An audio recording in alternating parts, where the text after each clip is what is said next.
How you do that, Daryl? How you do that, Daryl? And I ain't mad about it.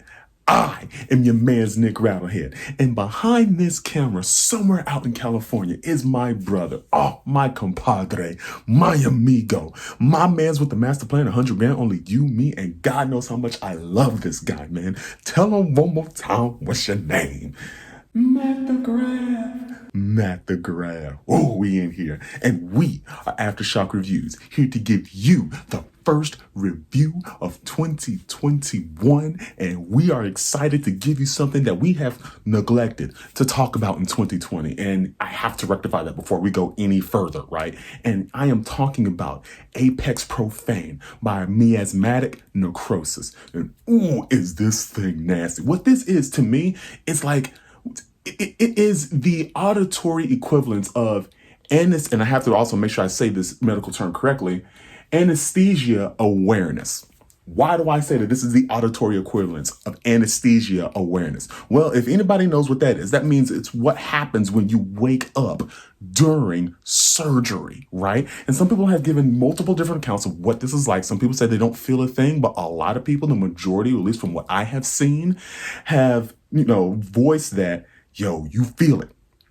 You feel the knife, you feel, like the doctor or the surgeon, whoever, who is in your body performing what needs to happen. And it is so uncomfortable and it is so painful. And it is just, it's agony, really. But when it comes to this album, though, it's hard to look at, and it almost kind of hurts, right? It almost kind of hurts, but at the same time, it's so freaking good. Oh my gosh. And I think at this point, maybe the band, we'll call them our surgeons for this one, right? They don't even care that you woke up. They're just like, okay, cool. He's awake. Now we can have some real fun. It's nasty. It ain't right. It ain't, ooh. And we start with the Putridarium, right? Now, the Putridarium is our opening track, and it's 2 minutes and 55 seconds long, right? And the way it opens is you hear somebody's heart, we'll say it's our heart. You hear our heart beating, but you also hear, like, organs and bones snapping and twirling around as it almost feels like you woken up during your surgery, and you look up, and although you really can't say anything, you can't speak because maybe the anesthesia is still kind of like paralyzing you. The anesthesia is kind of like limited or like completely debilitated your ability to speak. You look up and you see the surgeons as they look at you with this almost demonic, devilish smile, like, yeah, we know you're awake. Now the real fun begins. And they start snapping your bones, and you start to hear in the background, as our heart is beating, as our organs are being removed and rearranged and things of that nature, the guitar starts wailing in the background. And now we start to get the blast beat. Ooh, because let's also put this into perspective. This is a gore grind album. Now, there's going to be a lot of just gurgling, nasty, vile, underworld spawn type of vocals, right? But the really good thing about it is, instead of detracting from it, it adds to it. It's not distracting. It's part of the scenery. And but the scenery is just blood cake and blood spattered, because yes, we get our blast beats and we get all the rest of that stuff, but in the minute and 44-second mark of a 2 minute and 55-second track, which is the longest track on this album, by the way, we finally get our vocalist, and he comes in. I can't replicate it. I can't replicate it. It's not human. It's not, I don't want to even say it's even like animalistic, right? It's not even that. It's something else. It's something from another plane, right? And you look at your surgeon, and all of a sudden his eyes start glowing red, right? And then like he kind of removes his surgical mask, and you start to see fangs, and they're dripping blood, and like he's missing teeth. It ain't great. And then at some point, after our vocalist, we get like this weird, like buzzing guitar solo, right? And the great thing about this bass guitar, right, and it's going to happen throughout the rest of this album, it buzzes so awkwardly, but so wonderfully, right? It's almost like caked in the blood and the secretions of your body. That's what it feels like, because it's unnerving. Like it literally starts buzzing and eating away at your eardrums as it's trying to do its solo. And then we go into the rest of the track, and then it fades out and it starts beating you to a pulp. Because at the end of the day, this is still a gore grind track, album, pardon me. And at the end of the day, grind, which means a lot of these tracks don't even make it to the minute mark. A lot of these tracks sometimes don't even make it to the 30-second mark, which is awesome to me. So at this point, you're going to be bombarded. You're going to be steamrolled. You are going to be picked apart surgically.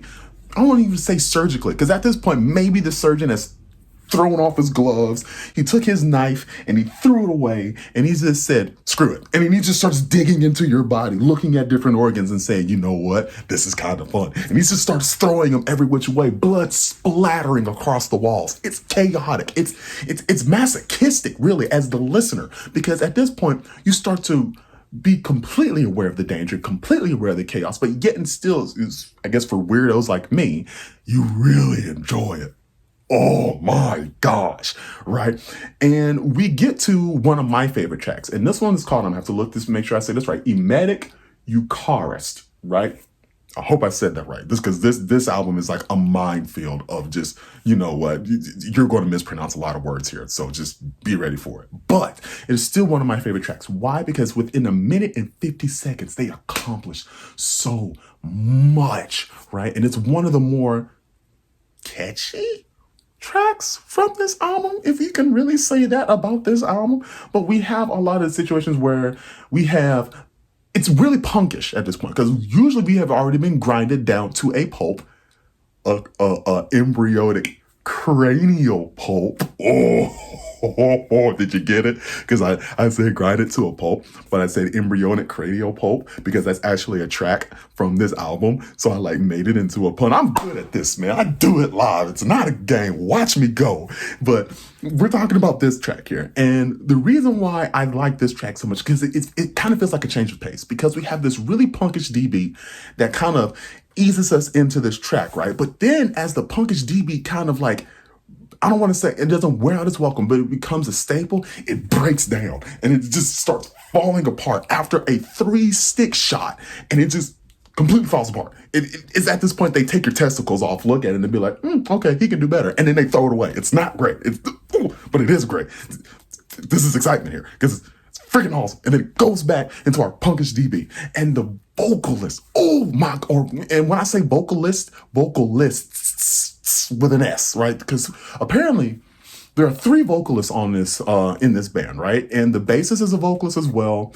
The vocalist, and then the guitarist is also a vocalist as well. So I'm not sure if they layer their vocals here to create one throughout the majority of the track. But this is one of the situations when you're starting to hear there's another vocalist. There's not just the one that's going sorry, the album's so nasty, I actually kind of burped and threw up a little bit in my mouth. It's like that. But he sounds like something like that, right? But we have another guy here whose vocals come from the pit of his stomach, and it's gnarly. And it also adds to an extra sense of dread, because now, not only do we have one surgeon who seeks your demise, you look around and you see another surgeon and another one, and all of their eyes are glowing and they're all directed at you. And it's not, jeez Louise. But this is an album that is very uncomfortable. This is an album that is like a buzzsaw to not only your eardrums, right, but to your very psyche, to your very core.